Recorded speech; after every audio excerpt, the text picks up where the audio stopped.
Hai, Assalamualaikum warahmatullahi wabarakatuh. Baik, kami di sini dari kelompok 2 akan menjelaskan materi tentang konsep sejarah filsafat yang beranggotakan saya, Najwa Putri Mastuki, dan teman saya, Safitri Asten Rahmadewi. Baik, selanjutnya akan dijelaskan oleh teman saya yaitu Safitri Yasin Rahmadewi. Yang pertama, dari judulnya adalah konsep filsafat sejarah umum. Yang pertama ada pengertian. Filsafat ini sebenarnya berasal dari bahasa Yunani, yakni philosophia. Merupakan gabungan dari kata philo dan sophia. Philo berarti cinta dalam arti yang luas, sementara sophia berarti kebijakan atau pandai. Jadi dapat disebut bahwa filsafat ini adalah keinginan untuk mencapai cita pada kebijakan. Yang kedua ada sejarah filsafat.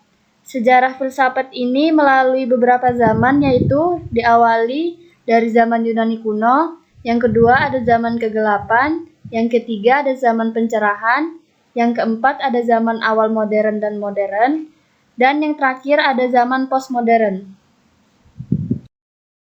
Selanjutnya adalah sejarah filsafat. Pertama, zaman Yunani kuno.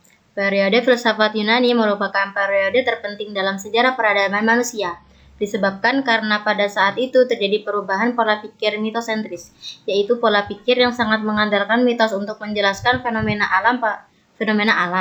Pada saat itu, gempa bumi bukanlah suatu fenomena biasa, melainkan suatu fenomena di mana dewa bumi yang sedang menggoyangkan kepalanya. Yang kedua, zaman kegelapan pada abad 12-13 Masehi. Dikenal sebagai abad pertengahan, filsafat pada zaman ini dikuasai oleh pemikiran keagamaan yaitu Kristiani. Puncak dari filsafat Kristiani adalah patristik dan skolastik patristik. Skolastik patristik dibagi menjadi dua, yaitu patristik Yunani, yaitu di patristik timur, dan patristik Latin di patristik barat.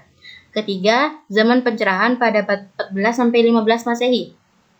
Pada abad pertengahan ini muncullah seorang astronom berkebangsaan Polandia yang bernama N. Copernicus. Pada saat itu ia mengemukakan temuannya bahwa pusat peredaran benda-benda angkasa adalah matahari, yaitu heliosentrisme. Namun temuan N. Copernicus ini tidak disambut baik oleh otoritas gereja, disebabkan mereka menganggap bahwa teori ini dikemukakan oleh N. Copernicus bertentangan dengan teori geosentrisme, bumi sebagai pusat peredaran benda-benda angkasa yang dikemukakan oleh Ptolemeus. Pada zaman awal modern pada abad 16 Masehi. Pada masa ini, Kristen berkuasa menjadi sumber otoritas kebenaran, mengalami kehancuran, dan juga awal abad kemunduran bagi umat Islam. Pada masa ini muncullah berbagai pemikiran Yunani antara lain rasionalisme, empirisme, dan kritisme. Yang kelima adalah zaman modern pada abad 17-18 Masehi. Pada abad ke-18 mulai memasuki perkembangan baru.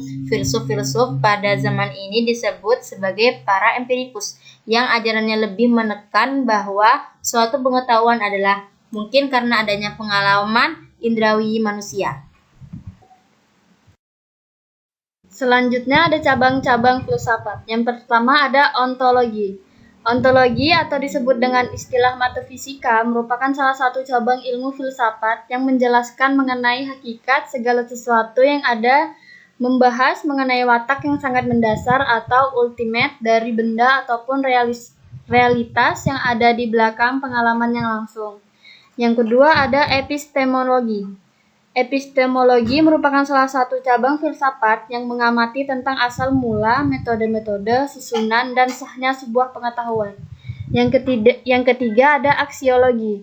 Aksiologi umumnya berbicara mengenai nilai dan kegunaan dari segala sesuatu yang berkaitan dengan kaidah moral, pengembangan penggunaan ilmu pengetahuan.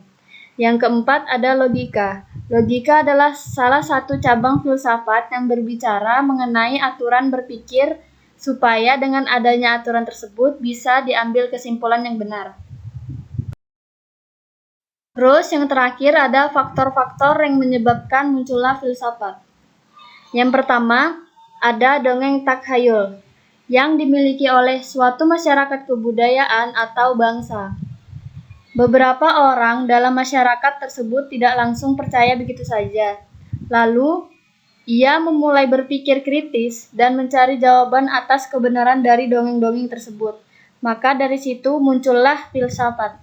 Yang kedua ada keindahan alam yang besar, terutama ketika malam hari. Hal tersebut membuat keingintahuan orang-orang bangsa Yunani untuk mengetahui rahasia keindahan alam tersebut. Keingintahuan alam rahasia tersebut akhirnya menimbulkan filsafat juga. Oke, sekian materi pada hari ini.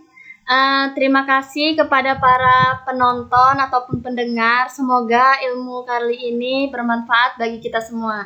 And